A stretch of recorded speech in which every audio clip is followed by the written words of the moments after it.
Good morning. Welcome to my studio. My name's Tommy. My little green sidekick Nessie just took a bath, so she's looking rather bedraggled, so I don't have her on my shoulder like I normally do. Behind me you can see a very large quilt. It's a king size. It's the very first quilt I made for myself and my husband. And then he helped a lot with the processing of this, like quilting it. I couldn't have done it without him. But the story starts, let's see, in 2010. My mother had passed away the year before, and my father was really struggling, and the house was like so much her. He said it was like living inside her, and it was very hard with his grief. It was very deep. And so he wanted to change some things, so he decided new curtains, right? Which was good. It's like it's a simple thing. It's a simple change, but it did make a huge difference for him.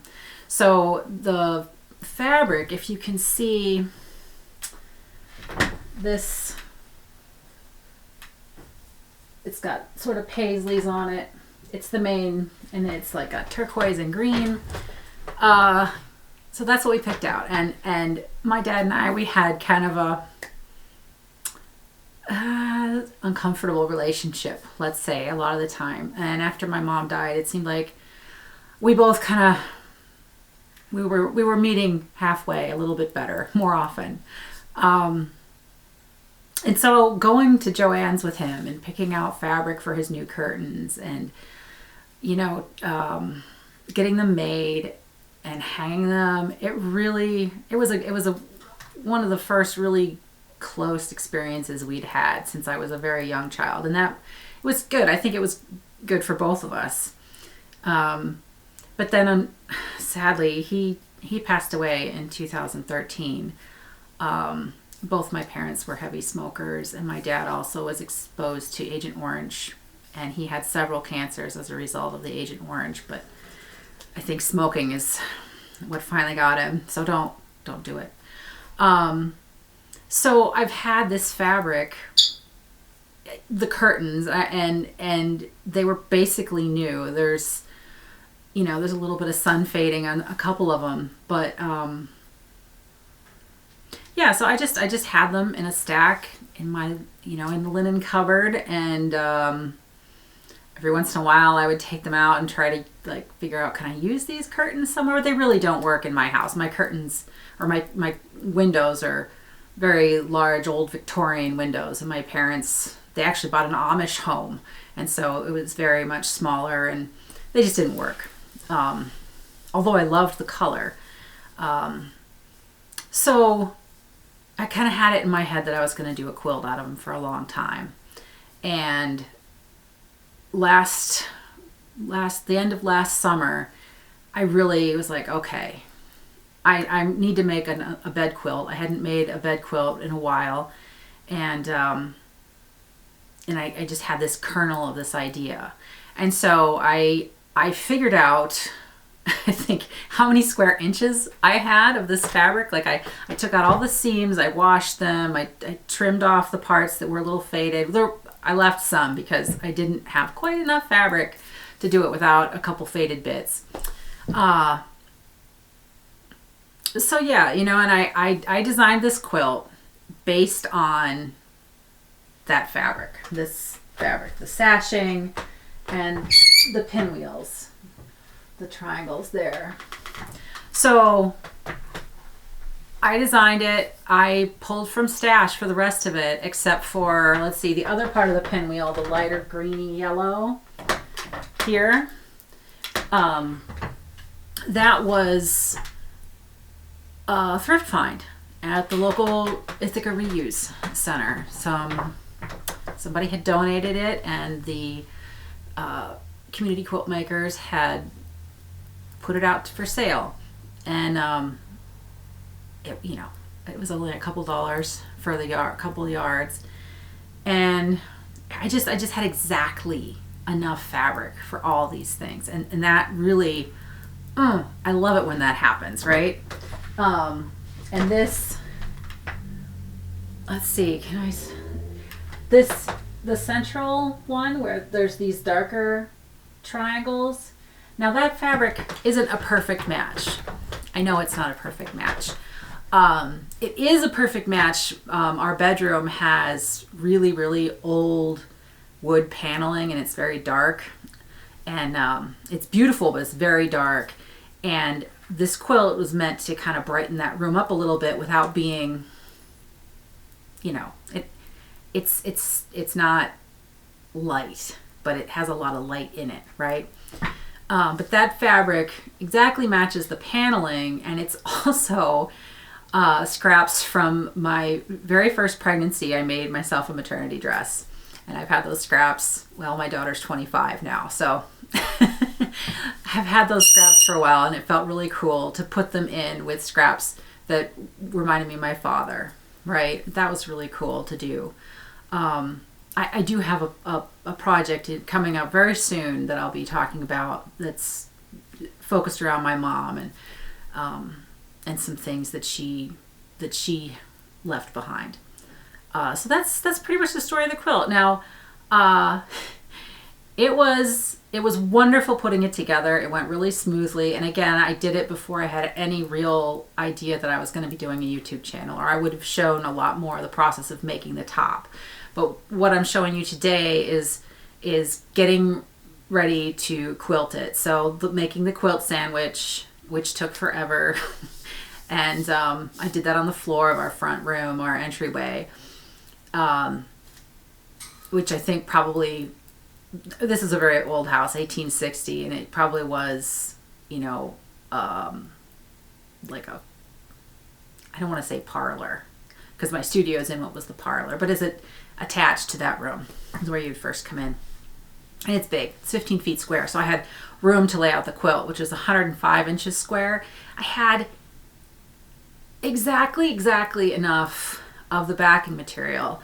Joann's was, my local Joann's was going out of business, and they had a couple wide, those 108 inch wide quilt backs, and blaze orange, which that's what they had. And I thought, well, okay, I wanted bright. Sometimes maybe I'll flip the quilt over for October or something and have a really bright beginning to fall or winter. So I had exactly enough. And so I ended up taking off one of the borders of the quilt. I had, you can see, I had a plain yellow border all the way around. But I took one off the top, like the top edge where the pillows go, right? The head, by the headboard, and I figured you wouldn't see it, and you don't. When I put it on the bed, you really don't see it. And I would have showed it to you in the room, but that room is so dark. I don't have enough lights to aim at it to do it justice. So behind me, I think, yeah, there's 25 of the blocks, and I based it on, let's see, I've got my book here. This is my favorite book, 5500 Quilt Block Designs. It's from Sterling Publishing, and the author, I can't remember the author, Maggie Malone. Great book. And so I've done a couple bear paw quilts for other people, and I really like that pattern. And so I went, it's on page 225, and it's block number 3109, bear paw, bear tracks. It's got a couple names. Tea leaf design, Illinois turkey track, hand of friendship. And it's this one here, right here. And it's just the basic block, and it has the squares. Can we see? It has the solid squares, and I turned them into triangles so that I could have a pinwheel effect as well, which is another one of my very most favorite elements in a quilt. I'd love to have kind of pinwheels pop out of nowhere in my bed quilts, and play with pinwheels a lot. So I like how it turned out. It has a lot of movement. I think, you know, if I had been going to the quilt shop and purchasing brand new fabric, that could have been exciting, and you know, I maybe could have matched things a little bit better, right? It maybe would have been a more perfect finished product, but I really liked, you know, eking out every last inch from my stash. And I did. Like, I had barely enough left to bind it with. And I bound it with another gold.